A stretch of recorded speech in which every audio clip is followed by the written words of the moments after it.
Awesome. Thank you so much for having me. So like she said, my name is Amy Devitt. I'm an activation marketing manager at Kerry. And for those who don't know who Kerry is, we are a global ingredient company. So we're doing business in all of the continents, supplying flavors and functional ingredients and all the things that just make all of our food and beverages taste so good. But with that comes a lot of thought leadership that we like to do. And this taste and nutrition charts is one of our most popular thought leadership pieces that we do every year within our insights group. So essentially, these insights come from tracking menu trends, from tracking retail product launches, from looking at ingredient labels, looking at all of the different reports that our data partners provide. So thinking about Mintel and Data Central and Innova and Euromonitor, looking at all of their trend information and tabulating all of that in a proprietary way, and then sense checking it against all of our food scientists and culinary and barista application experts that we have on staff to make these really proprietary views of these charts and trends that really forecast what the future of food and beverage is going to be for the upcoming year. So kind of looking at it holistically, our charts specifically, we categorize them by sweet. So all of the sweet type products, salty snacks, savory, we have cuisine charts, we have charts for hot and dairy and plant-based dairy beverages, we have them for cold and water-based beverages, and we also have some new charts that we've been starting to incorporate in the last couple of years for nutrition. So what are the different ingredients that consumers are looking for when it comes to nutritional claims? Also ingredients, what are these trending ingredients that are emerging or kind of long-standing in different categories? And you'll see kind of how we break them up in a bit here. But I think a cool kind of case study to kind of explain for how long we've been doing this for is looking at sriracha. So you can see our first version of the taste charts actually took place back in 2007, right when sriracha was starting to get mainstream in North America, obviously as just the chili and then the table sauce. But then as we've done these charts over the years, we've been able to track the proliferation of sriracha, just as an example, but also the proliferation of all sorts of different types of ingredients and flavors and how they expand into new categories and what that means for consumers and kind of the sales that resonate with that. So just a good example, but really the only way to talk about the chart is to really just kind of jump in and get to them. So this is our first chart, which is for savory applications. So this means anything that is meat or plant protein, meals and sides, appetizers, sauces, dips, dressings, etc. is what we categorize as a savory application here. And you can see here the 4 buckets that I was kind of alluding to earlier. So mainstream is going to be those top 10 flavors for the past 5 years. So you can see here, we're thinking about savory, lots of spice with jalapenos and chipotles, but also just tomato, garlic, onion, all of those things that are kind of really staples in the base of cooking savory applications. There's also 2 cheeses, so cheddar cheese and Parmesan cheese being very mainstream across all of those different things, and then smoke as well, with hickory smoke being the top.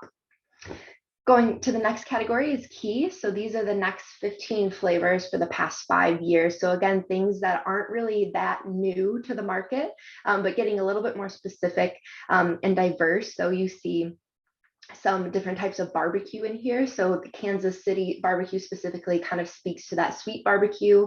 Again, a little bit more chilies with the habanero and a lot more condiments and kind of global influences with taco seasoning, ranch, teriyaki, etc. Up and coming, this is where I really say is the sweet spot of when you ask, what is trending in this space, because these are the 20 fastest growing flavors for the past 3 years. So here you see a lot more diversity when it comes to more sophisticated profiles of things that are already kind of familiar. So sweet and sour, Romano cheese, sweet heat, sweet and spicy.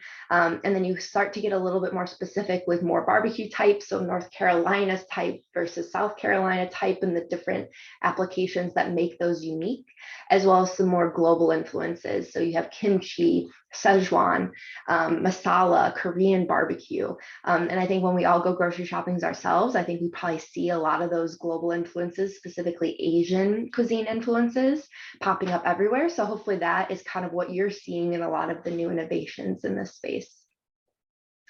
The next and last category is emerging. So these are the top 20 fastest growing flavors from the past year. So this could be something that is just a strange LTO that someone launched and clearly didn't do well, so it might be gone next year. Or this could be the next new sriracha that we track up and through mainstream. But here again, a pretty good mixed bag of things. More global influences, so that's tonkatsu and the kung pao, but also seeing some more sweet and savory influences. So pumpkin and pumpkin spice moving its way away from beverages into savory applications. Apple, as well as some more botanical influences and herb influences with the lemongrass and the coriander and the cloves, as well as just some very nostalgic formats. And I think we saw that as a big trend over the past couple of years, not a ton of new innovation, but rather kind of that nostalgia factor coming back into play after the uncertainty of the pandemic with that sloppy joe seasoning, also the Nashville hot, etc. So I see some questions in the chat, so I'm going to address them really quick. Yes, this presentation will be shared. And this data based all on CPG products or restaurant study as well. So these are unique in the sense that they look at CPG products and food service. We combine them both because Kerry does business with all different channels of business. So these are a good look at all categories across food and beverage. So just a really, really great inspiration chart as a starting point. But yes, it does include CPG and food service. All right. The next chart I'm going to go to is sweet. So this includes candy, confectionery, cookies, desserts, any of the cereals, bars, sweet baked goods, spoon bowl yogurts, etc. So mainstream, again, there shouldn't be anything that doesn't surprise anybody. Your classic chocolate, strawberry, vanilla, some of the more popular fruits like blueberry, of course, peanut butter, and then even dark chocolate being mainstream now, as well as cinnamon. And then key, we start to get a little bit more warm flavors. So salted caramel, pumpkin spice, of course, peppermint, hazelnut, and then a lot more fruit influences. So you see a lot of different fruit varieties in there as well. And then up and coming. So again, what is the most trending options in the sweet category? So this is where we see a lot of sweet things flavored as other sweet things. So you have gingerbread, you have s'mores, you have cheesecake, you have cookie dough, you have marshmallow, the strawberry and cream. So having a sweet dessert that tastes like another sweet dessert has been just a huge trend in this space. But then you also see more of that sweet and salty merging again with the bacon and with the sea salt, etc. And then looking at emerging, again, crazy mixed bag of things, but really, really fun and exciting, cream cheese to buttermilk for more of that rich and comforting creaminess to desserts, but also some more sophisticated fruit flavors like blackberry and wild berry and tangerine. And then also just kind of a beverage influence coming through a little bit too, a dulce de leche and toffee specifically. So that is the sweet chart. The next one up is salty snacks. So this includes chips, popcorns, meat snacks, puff snacks, tortilla snacks, anything in that snacking aisle.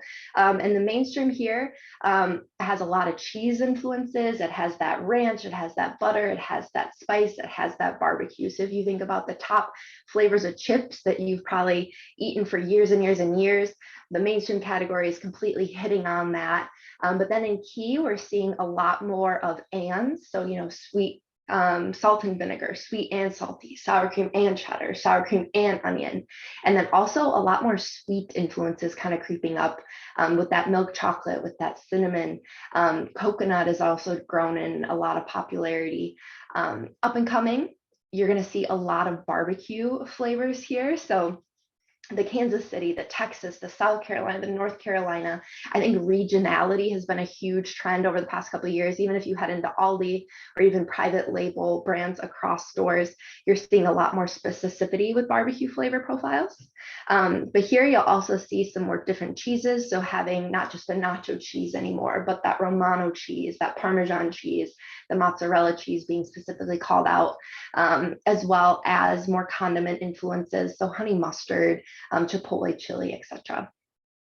Emerging, I see someone said birthday cake question mark. We've seen a lot of like birthday cake flavored popcorns and birthday cake flavored sweet crackers, etc. So it goes back to consumers again looking for more exciting taste experiences and foods that they kind of already consuming, and having that sweet and spicy fusion. Another one here, you see that Korean barbecue taking over all different types of categories. Even churro speaks to kind of that birthday cake space. Soy sauce, Asiago cheese, a lot more savory influences, and then also some random ones there, like the peppermint is an interesting one to see if it'll come back next year or not. But salty snacks has always been a really great place for innovation, and we actually do a ton of specific research on salty snacks here at Kerry. And I think the last Naturally New York session we did was actually talking about consumers' association with different cheese profiles in their snacks. So if you're interested in that, definitely reach out to me afterwards, and I'd love to send that report to you. But kind of going through which cheese profiles specifically consumers resonate with the most for different types of salty snacks. So definitely a fun space to play in, and a place that we invest a lot of research in because of its just longevity with consumer interest, and just the overall trend of snacking continue to grow in our society. Our next one are beverages. So these are looking at water and cold-based beverages. So this includes alcohol, this includes those beverage enhancers, different flavored waters, soft drinks, juices, smoothies, etc. So when you think of a refreshing beverage, fruit flavors are obviously going to come top of mind with strawberry, orange, mango, the lemons, the lemonades, the raspberries, all of those very mainstream fruits that are very refreshing and light for consumers. And then key, you're going to get, again, just more fruit influences, but you start to get those sweet things that taste like other sweet things. So that strawberry and cream, also kind of, other cooling or ingredients that complement fruit flavors really well. So the mint and the cucumber, and then coffee also emerging in this space, just with iced coffee and just cold coffee consumption is just absolutely booming in the last 5 years. Up and coming, a big thing that you're going to see here is the influence that botanicals has on the category. So obviously prickly pear, the rose, the lavender, the guava, the chamomile, the lychee, the rhubarb, all of these things. If anyone's going to, Natural Product Expo West, Expo East, Fancy Food Show, if you're looking at all those new beverages that you see, you're going to see a lot of these types of flavors being paired with something that might be more mainstream. So you have, a lemon lavender profile, or a dragon fruit mango profile. You also see some of that cayenne pepper for a little bit more kick and a little bit more excitement in flavor innovation. But of course, those are typically being paired with more familiar ingredients. And then also just more sophisticated citrus with that yuzu coming through. Emerging, this one, it's kind of interesting to see just how the influence of cocktails have had, because mocktails would technically fall into this water and cold beverage space. So you think, things that taste like mimosa, things that taste like a margarita, the daiquiri, the cosmopolitan, the mojito. Also more of that sweet treat influence. So you see there the dark chocolate, the blue raspberry for more of that indulgence and nostalgia piece of it. And also just some sour ingredients as well, just really spicing up what innovation is in this category. Ooh, too far. And then our last chart specifically for ingredients is going to be dairy and hot beverage. So we need to be more inclusive with our language here. So this does include plant-based dairy beverages as well, across teas, coffees, nutritional beverages, shakes, hot cocos, etc. So when you think of more dairy-based products, again, you're going to think of those warm flavors, the vanilla, the chocolates, the strawberries, the caramels, the French vanillas, all of those popular coffee drinks typically you're seeing there in that mainstream category. Key, more of those sweet treat influences. So of course, pumpkin spice, we would see that here. Also just more sophisticated versions of mainstream flavors. So instead of just vanilla, you have vanilla bean. Instead of just caramel, you have salted caramel, etc. Up and coming, again, even just with the water-based beverages, a lot of botanical influence and more sophisticated citrus influence, and also just color influences.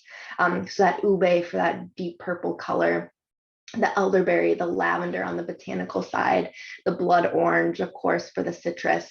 And then, of course, more warming, comforting, indulgent flavors like the white chocolate, the cookies and cream, the gingerbread.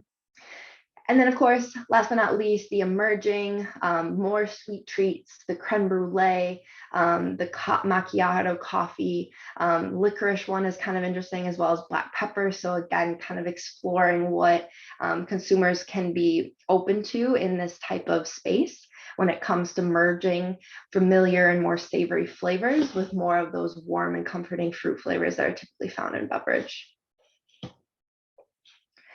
So those are all of the specific charts. I'm going to pause and see if there's any questions in the chat on any of these charts specifically before we go into kind of trends that we see based on these charts. I don't see anything.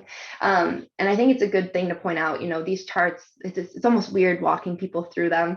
There's a lot of information there. So we always say it's just a really, really great tool to have printed out in your cubicle, printed out in the home office, on your desktop, you know, if you're having these internal ideations. Pulling these up just for some inspiration is usually how they're used a lot. Even internally at Kerry, you know, us looking at these charts and proactively making concepts to show to customers when we get asked, you know, we're looking for something that's trending in beverage, like what do you have? We're really developing new flavors and technologies to meet what the consumers are expecting out of their different categories. So I hope you guys can do the same with these charts. And of course, you'll get a copy after this as well. But the second part of this presentation is going through how these flavors translate into bigger taste trends.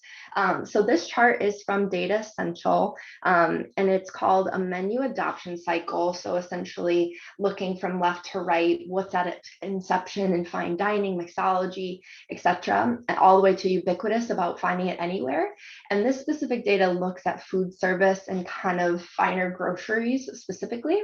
But I think it's just a really good chart to look at, you know, all of the different food and beverage trends we're seeing across our industry, from cuisine types to flavor types to just how things are operated. You know, you see things like there with the slow food, or, you know, the food is activation, you know, drive-through only operations, food halls, street food, etc. So just kind of a really interesting thing to look at when you're thinking about what are the trends in food and beverage. But looking at all this and looking at all of our taste charts that I just went through, we came up with these global 7 taste trends that we're kind of backing for this year, where we're going to see pretty much all of the food and beverage taste innovation kind of being lumped into these in some way. And I say global because while I did just present to you the United States taste charts, we make these charts for every country that we do business in. So, you know, if you're in Canada, we have Canadian specific charts, Mexico specific charts, Australia, anything in Europe, anything in Asia, even in South America, kind of getting specific into those regions. We have specific charts for all those regions that we do business in. So if any of those are more interesting or of use than just the United States ones, again, reach out to me and happy to get you those more specific charts. But these trends are kind of consistent globally. So I'm going to go through each of these, so I won't read them all here, but kind of jumping right in. The first one we have is called maximizing taste. So this kind of comes from, you know, just living in a world where consumers are expecting more from their food and beverage products. You know, they expect them to be healthy, they expect them to be nutritious, they expect them to be better for you, they expect them to have a sustainable story. With that, you know, obviously the taste still is number one in consumers' minds.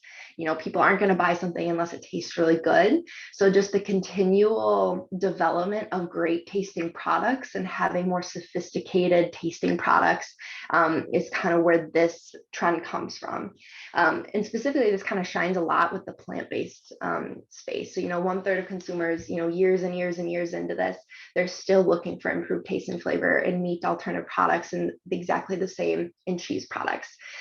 Also, I think a conversation around umami and kokumi and MSG is starting to come back into everyone's vernacular. I think, you know, MSG kind of got canceled there a couple of years ago, but, you know, it's coming back into consumer products. It's being accepted. You look at a lot of food service chains and they're putting MSG shamelessly back on their labels. We're also seeing a really interesting dialogue on social media, especially on TikTok, around how MSG was canceled in this country for kind of racist reasons and then rebranded as umami and kukumi. And you're seeing a lot of condiments and seasonings that are named umami and kukumi, but just recreating what MSG is. So lots of fun savory enhancement conversations, but people realizing savory enhancement really matters. So looking at two products there on the screen, Campbell's coming up with a savory mushroom and herb cooking concentrate, essentially kind of a better than bouillon, but more sophisticated squeeze bottle. You get a little squeeze of that in your soups and your pastas to get a little more flavor. Of course, that tangy umami sauce that I just mentioned, and then two different plant-based ones there. So meaty specifically, they call out their, juicy and tender, just like real steak would be for their carne asada steaks. My Econos Creamery, they're coming out with more cheese wheels and cheese blocks versus processed cheese products or spreads, kind of recreating all of the goodness that comes from these really heritage, extravagant cheeses in a plant-based version. And then even just that Kiki oat milk there, just having more products for kids even that taste exactly like their dairy counterparts would. And they're still meeting those expectations and kind of changing the way that younger consumers are approaching this type of stuff. The last one there too, just Rosebud. We talked a lot about just, having flavors that are just better versions of the mainstream flavors. So this one is quite literally called Fancy Ass Vanilla Ice Cream. So again, just having a vanilla, but making it even better with those higher quality ingredients. The next one we have is roots and origins. So this kind of talks about, the age-old practices, the ingredients, the old recipes, all of the origin stories of really authentic food and beverages and the stories that go with them, and just how consumers are really resonating with those brands that are kind of speaking to being authentic. About a third of consumers are influenced by traditional flavors when they're choosing food and beverages. So, while there's always going to be lots of interest in new and exciting things when you're looking at repeat purchases, really truly authentic profiles are always going to win. And specifically looking at Gen Z, that growing huge audience, they prefer traditionally authentically accurate flavors. So if you're going to have a Korean barbecue, making sure it's actually tasting like real Korean barbecue and not just what we think Korean barbecue is at our independent R&D labs. So some examples there, I have that Dan Dan noodle, and it calls out specifically made using the traditional sun drying method from Taiwan. That next one, it quotes real Asian flavors that take you home proudly and loudly. So really owning that originality of it. Delro Foods, they've come out with a lot of street food inspired products. So this is pupusas with the birria. Birria has grown tremendously over the past couple of years.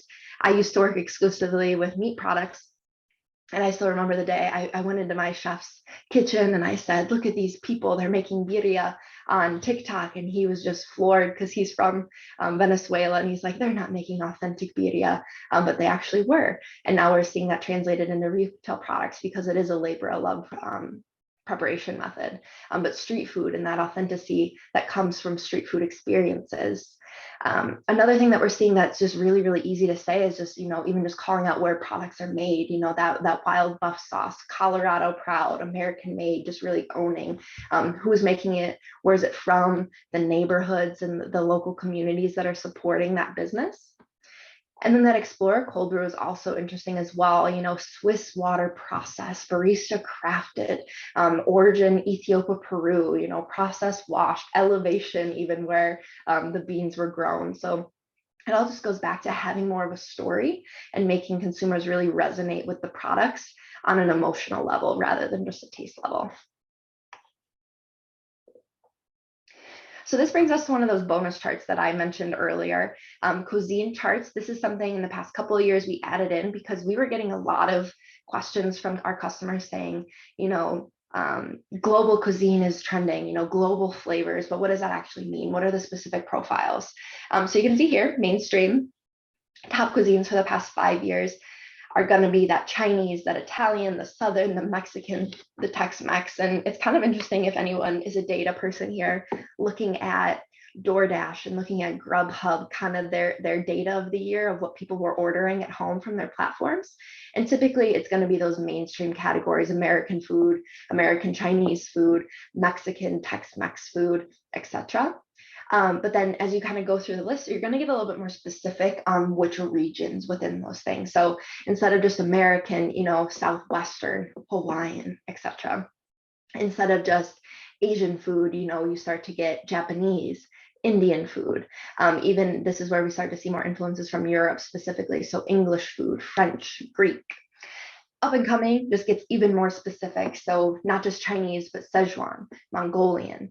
That's where we're seeing the Korean, the Cuban, the Malaysian. Even just more specific of that English, you have the Irish, the Danish, and then also just more influences from the Caribbean, which in emerging, you see even more, a bigger mixed bag of the Vietnamese, and even kind of Africa having their moment with South African and Ethiopian as well. South America having more representation with Peruvians specifically. And kind of going back to, the other charts we talked about were specific to different categories like savory applications, sweet applications. This chart is looking at all applications. So obviously, Korean barbecue, we're seeing a lot more common in other places, but not so much in beverages. So again, kind of merging all the different categories is why these are grouped and they are. But again, just a really, really great resource when you're thinking about culinary authenticity when developing flavor profiles and which regions are specifically growing in popularity and kind of getting more consumer interest. This brings us to our next one, which is purpose-driven taste. And this is really the one that's influenced by sustainability. And I think we all know the influence of sustainability is expanding into consumer decision-making. And it's not just about kind of the environmental impact of sustainability with the type of packaging, et cetera, but rather the stories that are coming from sustainable products. So, over 90% of consumers have taken some level of personal action towards sustainability in the past year, which is really significant considering that's up 75% from 2020.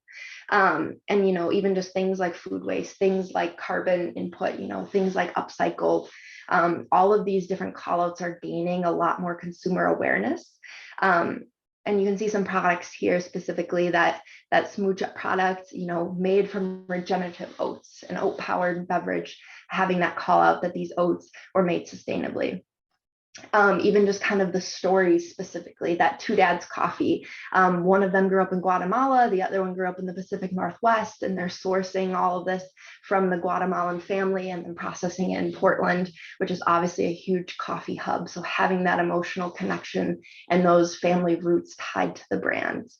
That Kids Mini Breakfast Sausage Meatballs, it is a women's owned company. So we're seeing that certification popping up a lot when you walk the floor at trade shows, more and more people having that certification, women owned, minority owned, upcycled, etc. But this one takes it one step further. For every product you purchase, we donate a meal to someone in your community through Feeding America. That B Corp one in the middle there, I thought this one was interesting. There's a lot of, consumer associations with fresh food versus frozen food, but this one having that story specifically that they've chosen to focus on frozen foods as they believe this is the most effective way of reducing food waste. And food waste has been something that's a huge growing interest. 44% of Americans, agree that, minimizing their food waste is one of the most environmentally responsible choices that they can make in their own homes. And then the last one there, another just really interesting story of making things specific and making it impactful for that brand specifically. So that barbecue sauce, 10% of sales are donated to artificial kidney research. So that's a very specific cause, but obviously that brand has some sort of story with that. And that's going to resonate with consumers just because they're being really authentically themselves. This here is just kind of a look a little bit further into sustainability, so I think we know sustainability is a huge rising interest, and we know that different people across the globe are on different journeys and they're on different levels of where their focus is when it comes to these. So this is just kind of a look from Innova looking at North Americans specifically on what their highest awareness and concerns are for all of these different types of global issues. So kind of, when you're thinking about where should I focus, there's a lot of different ways products can be, marketed as sustainable. Animal cruelty, ocean pollution, and human exploitation are kind of the big three that North Americans are specifically really, really honing in on. So was this made in a sustainable way with the human hands of it? I think we see this a lot with coffee products, specifically making sure that those farmers in those countries are being paid and compensated fairly. The ocean, obviously, the plastic use in the ocean, just the growing awareness of how the ocean is not where we think it should be, especially just because it's not something we can see with our eyes, but rather what's going on underneath is becoming a lot more of concern. And then of course animal cruelty, and we see this a lot with meat products, and then still in a very meat driven economy, that one is obviously at the top just with the most concern. And just thinking about a lot of our larger processors and the stories and kind of the exposés that come out, animal cruelty is just kind of the easier one. But again, just kind of a really good look at where consumers are specifically focusing for innovation, or where you should focus. The next one we have is called Joy in the Simple Things. So this is the one that's really, we kind of alluded to earlier, but that comfort, that nostalgia, that indulgence, that familiarity, just the way in which consumers are able to get a little joy from the food and beverage products that they're purchasing. And this one, like I mentioned before, really shone through during the pandemic when people were going back to their comfort foods. We all remember when all of the store shelves were absolutely cleaned out, all the frozen pizzas, all the chips, all of the ice creams, etc., because people were going to things that were really familiar and comforting to them. And over half of consumers state that familiar flavors influence their food and beverage choices the most. And also with this, just the rise of LTOs and the excitement and repeat purchase energy that comes from LTO products that typically was always kind of in food service. You think of the McRib, and you think of the pumpkin spice lattes, and you think of all of these great holiday flavors that come through. But now we're seeing that in CPG with about a 30% average annual growth, with launches with a limited edition claim over the past 3 years. So just some examples here, some LTOs, a dozen cousins. They did a Wakanda Forever co-branding with the release of the recent Black Panther movie. Same thing with that ice cream, a limited edition glass onion pint that went out with the Knives Out recent movie as well. But we're also seeing just, mix and matching of brands kind of going outside of their traditional spaces. So Doritos now having their spicy nacho dip and their cool ranch dip beyond just their chips. And even Bojangles coming out with their own version of their hard sweet tea, so consumers can enjoy at home rather than having to go into the restaurant. And also adding that alcohol makes it a little bit more fun and exciting. And then of course, just, the joy in the simple things. You see this a lot with kids products, having things that are different colors, having things that have really friendly packaging. So those green dragon waffles, green apple flavored, but just something new in the waffle space that, again, is just bringing something a little extra, putting a smile on consumers' faces and making them see that in the aisles and being like, ooh, this might be fun to try. The next one we have is Hint of Health. So this kind of goes to all of the things health and wellness. We see so many things that are fortified or value added products, all of the reduced, the no, the low claims, the buff indulgence with adding extra protein, or that healthy junk food, just everything that is nutritionally optimized.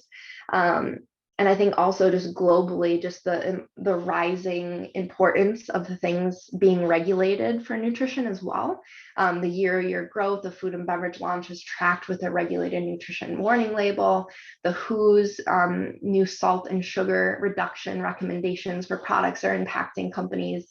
And also just in general, majority consumers are looking for simple and convenient ways to ensure they're getting their daily nutrient intake. So Again, hopefully this isn't anything new to anybody, but you can just see just the specific call outs. No added sugar ketchup.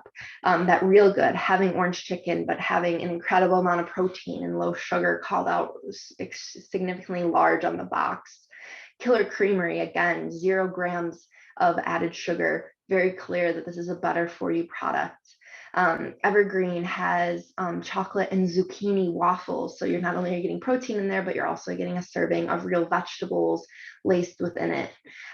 We're also seeing obviously just the boom in functional beverages and also functional refreshing beverages, all of the different probiotic soda pops out there emerging. There's multiple different brands, but Blake's is kind of the newest one with their soda pop.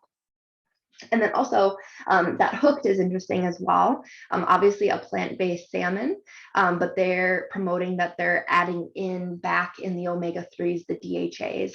And, you know, DHA and omega-3s are naturally found in a lot of products that are in animal meats.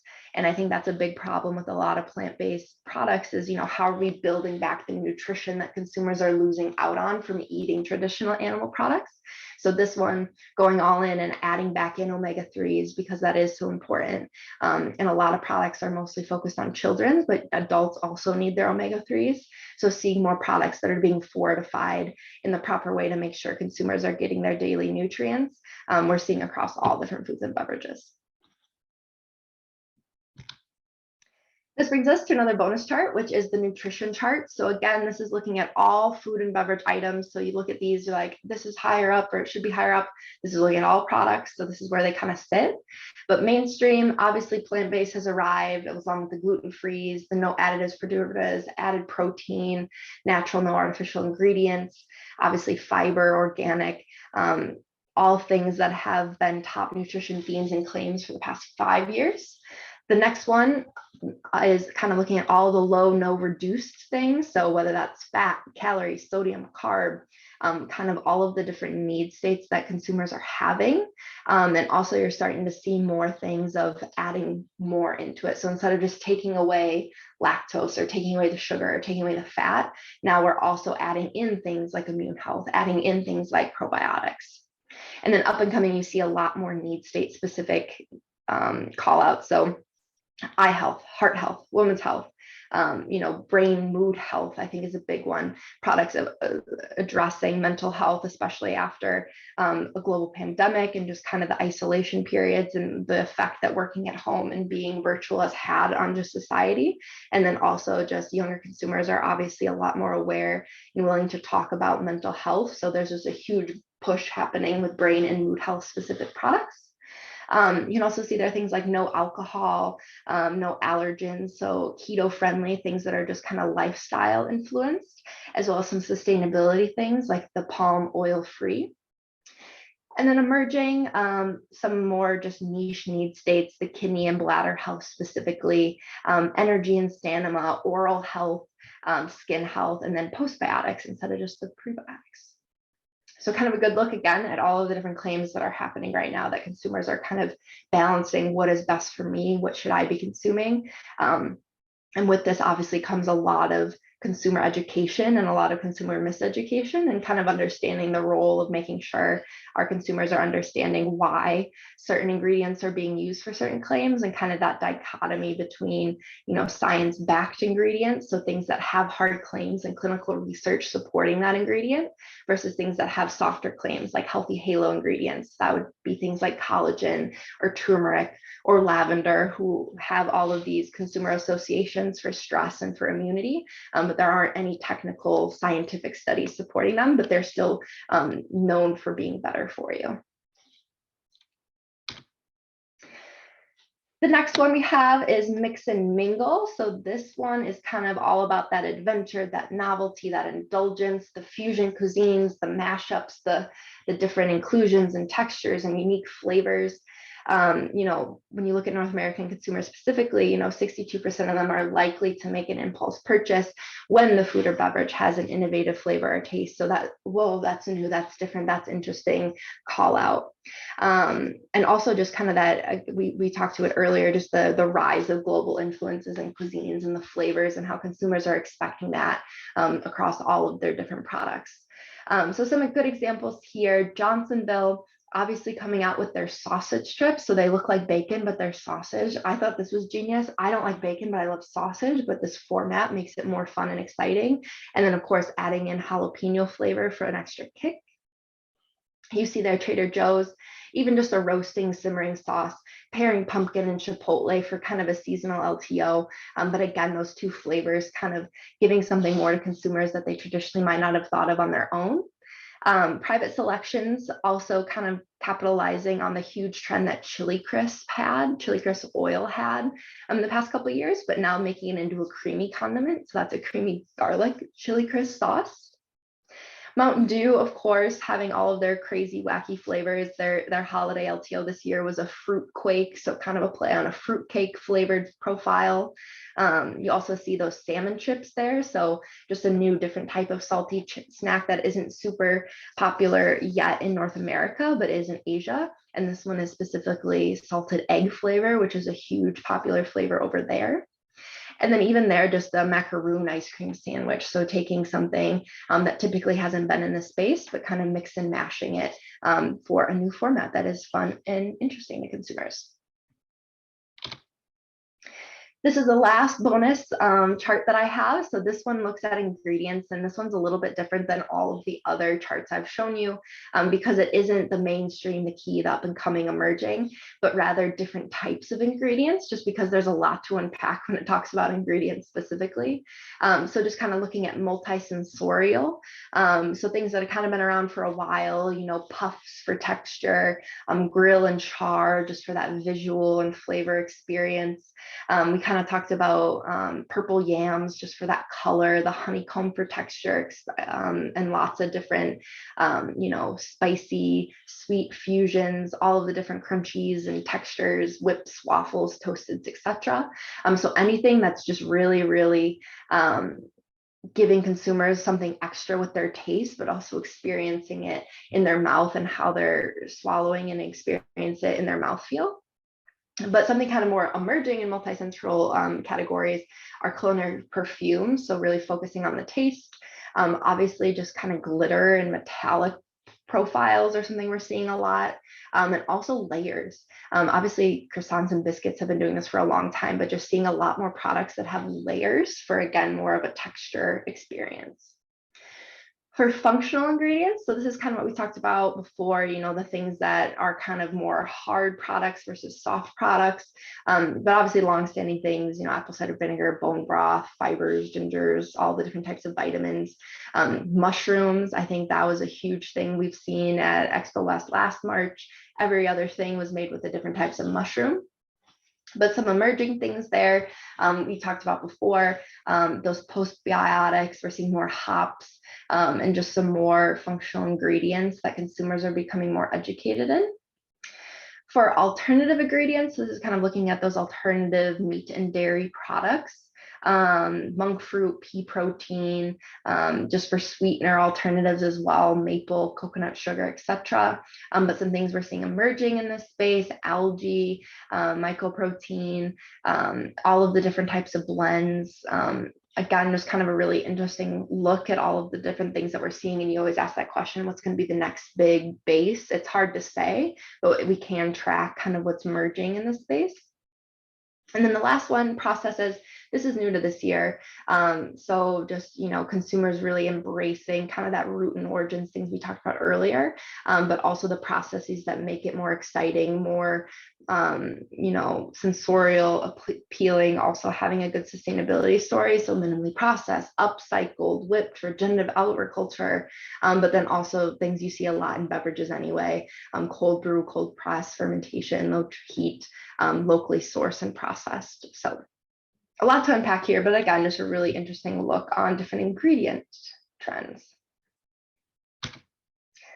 This is going to be my last trend of the morning, which is off the reel. So I think everyone is very keenly aware of social media and the emphasis that social media has on food and beverage innovation. For anyone on TikTok, specifically food TikTok has over 126 billion different views, and that's just things that are tagged with that. I think TikTok often is, associated with a lot of different things, but what people don't understand is TikTok is becoming a better search engine than Google is to younger audiences.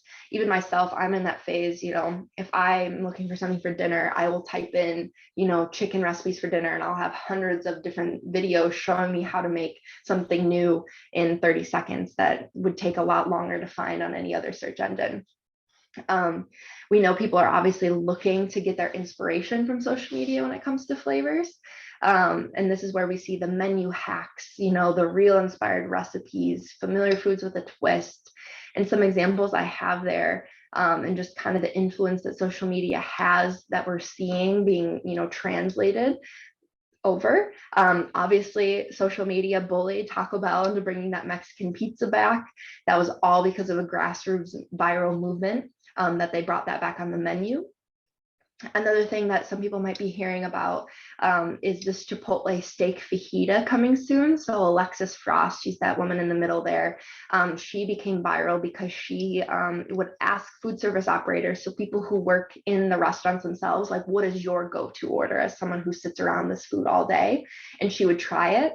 And this obviously Chipotle steak fajita quesadilla absolutely blew up to the point where Chipotle was no longer allowing people to order this. But they have worked with her, and now they're going to offer it exclusively in the app for online ordering. So showing how brands are listening to what consumers want.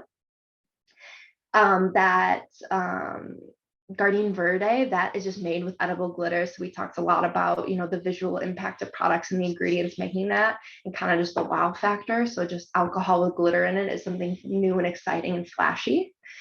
And then there's two products there. The Belgian boys, they put out a pancake cereal. So making pancake cereal was a huge thing that was viral early 2022.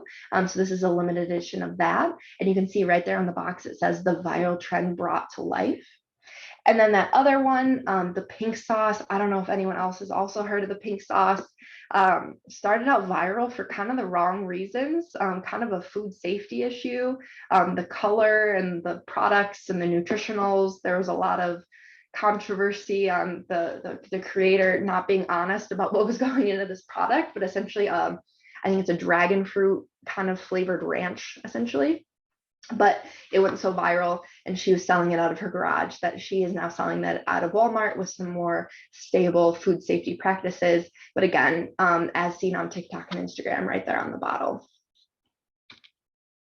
And I kind of mentioned this before, but just kind of a good look for people who aren't on social media, what kind of were the top viral foodie trends of the past year. So I mentioned pancake cereal. I mentioned earlier the birria, specifically the quesabirria. So having it in kind of a quesadilla format, butter boards. So instead of charcuterie boards, putting butter and all sorts of different ingredients and mopping up with bread. The baked feta pasta was very, very popular as well. Baked by Melissa. She is a pretty popular influencer as well, making lots of salads and better for you ingredients, but her green goddess salad went viral. And then another one that, Emily Maricchio's salmon rice bowl, she's also been an influencer for some time, but she basically just used her leftovers and kind of made a bowl, and then added, Kewpie mayo on it and avocado, and everyone was going crazy over it. And it's kind of interesting, just a case study to see, Kewpie mayo has always been delicious. Another thing that has MSG in it that is being really, really adopted back into our society wholeheartedly. And just kind of looking at that date that Emily's video went viral on TikTok because she used this specific condiment, and just the dollar sales of it absolutely booming because people saw it online and they're like, I need to buy the exact same version she's using to recreate this experience at home. And even I live in Chicago, and I see this specific brand now being carried in all my Targets and all my corner stores when it not necessarily was before. And then, of course, besides just food, looking at the drinks one, that first one being inspired by a popular HBO show. Vietnamese iced coffee is growing in popularity. Apple cider mimosas, of course, the hot chocolate bombs keeps coming back every single year. Espresso martinis have absolutely blown up in the past couple of years. healthy Coke. So that is kind of just taking your carbonated water and putting different syrups in it, specifically molasses and maple syrup were some of the different ones. The pink drink at Starbucks, that's another thing that TikTok is kind of bad about, is making baristas' life not the most pleasant experiences, coming in asking for all these crazy exuberant drinks, but there's tons and tons of Starbucks menu hacks that consumers are really adopting and creating at home. And then of course, just different types of cocktails, specifically cotton candy cocktails and dirty sodas.